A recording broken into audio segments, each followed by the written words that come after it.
নমস্কাৰ সকলোকে স্বাগতম জনাইছো নিমাত ষ্টাডি পইণ্ট চেনেলটোলৈ আমি আজি এই ভিডিঅ'টোৰ মাধ্যমেৰে বিএ ফাৰ্ষ্ট সেমিষ্টাৰ এছামিছৰ চেপ্টাৰ 4 শংকৰদেৱৰ পৰৱৰ্তী কালৰ সাহিত্য পাঠ 4 হাতীৰ লক্ষণ শীৰ্ষক পাঠৰ সকলো দৰকাৰী প্ৰশ্ন উত্তৰ আলোচনা কৰিম যদি তুমি এতিয়ালৈকে এই চেনেলটো সাবস্ক্ৰাইব কৰা নাই তেন্তে প্লিজ চেনেলটো সাবস্ক্ৰাইব কৰি দিবা আৰু এইটো ভিডিঅ' তোমালোকৰ বন্ধুবৰ্গ অথবা তোমালোকৰ এছামিছৰ হোৱাটছআপ গ্ৰুপত শ্বেয়াৰ কৰি দিবা মৰমৰ ছাত্ৰ-ছাত্ৰীসকল এইটো ভিডিঅ'ৰ ডেসক্ৰিপশ্যনত বিএ ফাৰ্ষ্ট সেমিষ্টাৰ এছামিছৰ সকলোবোৰ চেপ্টাৰৰ ভিডিঅ'ৰ প্লেলিষ্ট দিয়া আছে তোমালোকে চাই ল'বা সবলা তেন্তে বেছি পলম নকৰি প্ৰশ্ন উত্তৰসমূহ আলোচনা কৰোঁ অতি চমু প্ৰশ্ন উত্তৰ কোৱেশ্চন নম্বৰ 1 অষ্টাদশ শতিকাৰ ব্যৱহাৰিক সাহিত্যৰ শ্ৰেষ্ঠ পুথিখনৰ নাম কি উত্তৰ অষ্টাদশ শতিকাৰ লেখক সুকুমাৰ বৰকাইতৰ হস্তিবিদ্যানৱ সাৰ সংগ্ৰহ ব্যৱহাৰিক সাহিত্যৰ শ্ৰেষ্ঠ পুথি Question number 2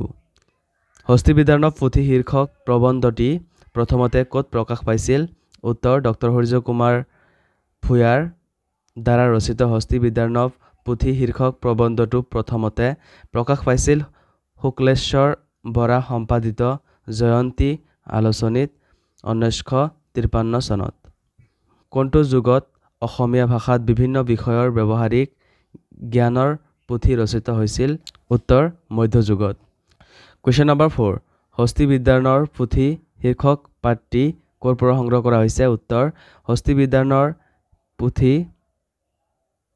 শীৰ্ষক পাঠটি যোগেন্দ্ৰ নাৰায়ণ ভূঞা সম্পাদিত হৰিজ কুমাৰ ভূঞাৰ বিবিধ প্ৰবন্ধ নামৰ গ্ৰন্থখনৰ পৰা সংগ্ৰহ কৰা হৈছে Question number 5 হস্তিবিদ্যানৱৰ সাৰ সংগ্ৰহ পুথিখন কোনে ৰচনা কৰিছিল উত্তৰ সুকুমাৰ বৰকাইতে হস্তিবিদ্যানৱ সাৰ সংগ্ৰহ ৰচনা কৰিছিল Question number 6 সুকুমাৰ বৰকাইত কোন আছিল উত্তৰ সুকুমাৰ বৰকাইত আছিল অষ্টাদশ শতিকাৰ লেখক Question number 7 হস্তিবিদ্যানৱ পুথিখন কাৰ আদেশ মৰ্মে সুকুমাৰ বৰকাইতে ৰচনা কৰিছিল উত্তৰ হস্তিবিদ্যানৱ পুথিখন অসমৰ স্বৰ্গদেউ শিৱসিংহ মহাৰাজ আৰু বৰকুঁৱৰী অম্বিকা দেৱীৰ আদেশ অনুসৰি সুকুমাৰ বৰকাইতে ৰচনা কৰে Question number 8 হস্তিবিদ্যানৰ পুথিখনৰ ৰচনা কাল উল্লেখ কৰা উত্তৰ 1656 অৰ্থাৎ 1734 খ্ৰীষ্টাব্দ Question number 9 হস্তিবিদ্যানৰ পুথিত কোনগৰাকী বৰকুঁৱৰীৰ ছবি পোৱা যায় উত্তৰ স্বৰ্গদেউ শিৱসিংহৰ পত্নী বৰকুঁৱৰী অম্বিকা দেৱীৰ চমু প্ৰশ্ন উত্তৰ Question number 1 হস্তিবিদ্যানৰ সাৰ সংগ্ৰহ পুথিখন কোনে কেতিয়া ৰচনা কৰিছিল উত্তৰটো চাই লোৱা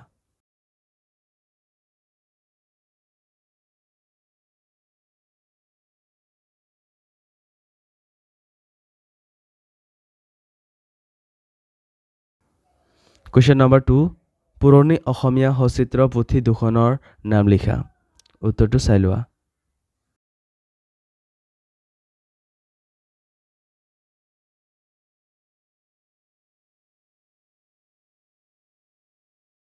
Question number 3 সুকুমাৰ বৰকাইত কোন আছিল উত্তৰটো চাই লোৱা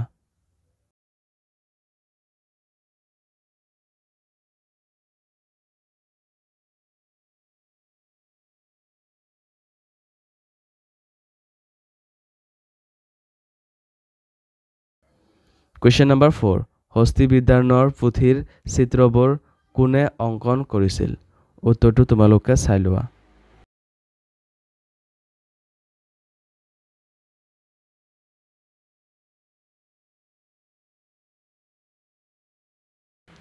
Question number 5 হস্তিবিদ্যানৰ পুথিত কোন কেইজন লোকৰ চিত্ৰ অংকিত হৈছে উত্তৰটো চাই লোৱা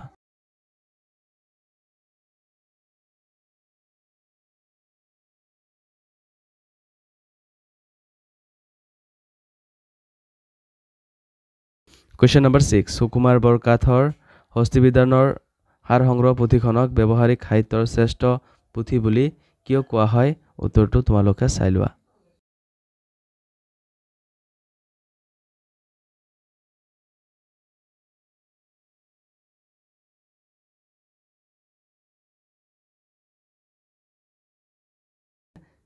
Question number 7 হস্তি গ্ৰন্থ বুলিলে কি বুজা উত্তৰটো চাই লোৱা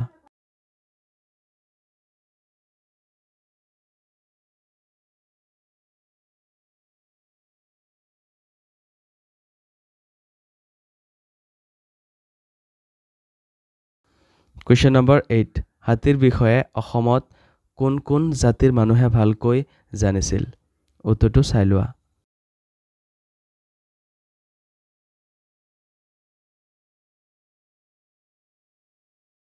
Question number 9. সংস্কৃত ভাষাত হাতীৰ বিষয়ে ৰচনা কৰা কেইখনমান গ্ৰন্থৰ নাম লিখা। উত্তৰটো দিয়া আছে তোমালোকে চাই লোৱা।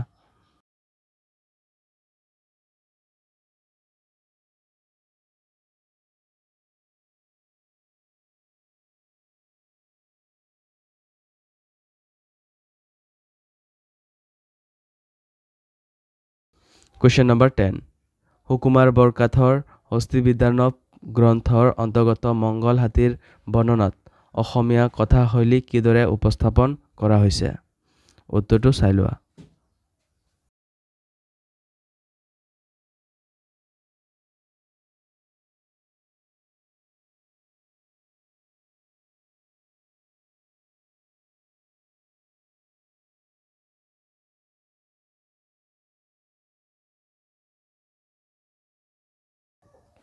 Question number 11. চমুটকা লিখা।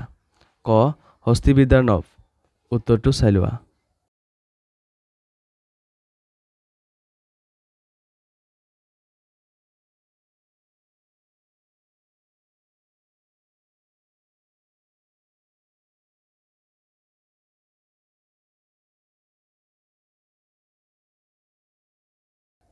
খ. খৰা নিদান। উত্তৰটো চাই লোৱা।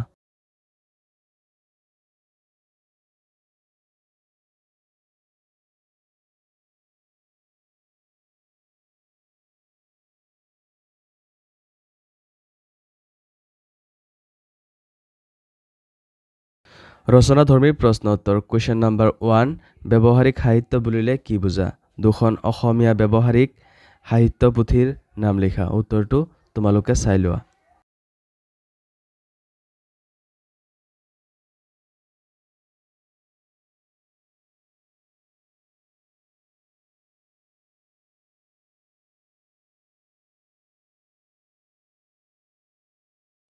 Question number 2. অসম হাতী প্ৰধান দেশ। হস্তিবিদ্যানৱ পুথি শীৰ্ষক প্ৰবন্ধটোৰ লেখকে কি প্ৰসংগত এই কথাষাৰ অৱতাৰণা কৰিছিল বুজাই লিখা। উত্তৰটো চাই লোৱা।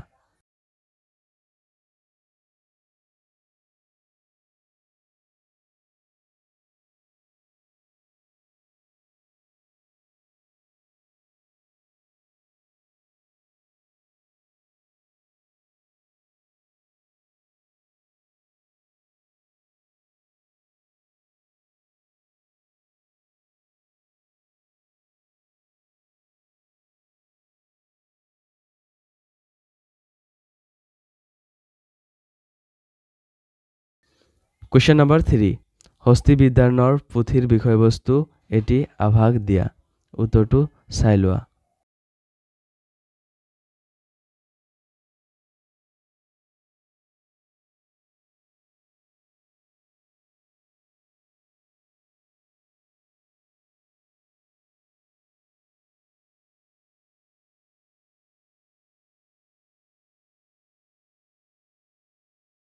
Question number 4. হস্তিবিদ্যানৱ পুথিৰ গদ্যশৈলী সম্পৰ্কে এটি টকা প্ৰস্তুত কৰা। উত্তৰটো তোমালোকে চাই লোৱা।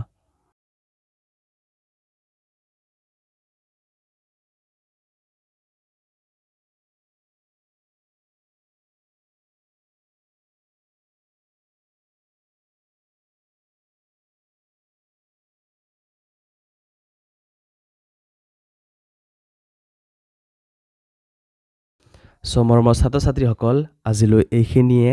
আশা কৰোঁ এই ভিডিঅ'টো তোমালোকক সহায় কৰিছে। যদি ভিডিঅ'টো ভাল লাগিছে তেন্তে এইটো ভিডিঅ' তোমালোকৰ বন্ধুবৰ্গ অথবা তোমালোকৰ এছামিছৰ হোৱাটছআপ গ্ৰুপত শ্বেয়াৰ কৰি দিবা। চেনেলটো যদি এতিয়ালৈকে ছাবস্ক্ৰাইব কৰা নাই তেন্তে প্লিজ চেনেলটো ছাবস্ক্ৰাইব কৰি দিবা। আৰু এইটো ভিডিঅ' ডেছক্ৰিপশ্যনত BA ফাৰ্ষ্ট ছেমিষ্টাৰ এছামিছৰ সকলোবোৰ চেপ্টাৰৰ ভিডিঅ'ৰ প্লেলিষ্ট দিয়া আছে, তোমালোকে চাই ল'বা। ধন্যবাদ।